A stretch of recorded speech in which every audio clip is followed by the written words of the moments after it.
Hi everyone, it's Jess Thirlby, the Vitality Roses head coach, with an important message about this year's One Awards. I'd like to start by saying a huge thank you for taking the time to consider the volunteer that you would like to nominate for this year's One Awards, which are a really important way in which we celebrate the incredible impact our wonderful volunteers make by enriching lives through netball.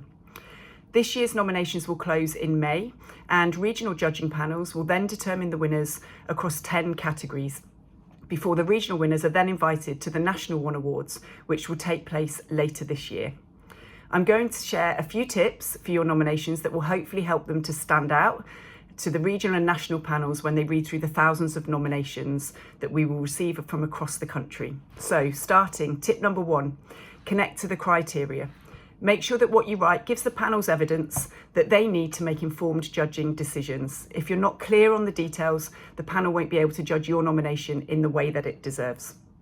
Tip number 2, think carefully about the category that you nominate somebody in. There are a range of categories, which hopefully means you can give your nominee the best possible chance to be recognised in the most appropriate category. Tip number 3, keep it simple and start with the most important stuff. Think carefully about what makes your nominee stand out. Tip number 4, make it obvious. The panel need to see examples to help them consider the impact that your nominee is having. Nationally, all nominations are anonymised, so let the examples do the talking. Number 5, focus on the facts. This really helps the panel to visualise the impact that your nominee is making.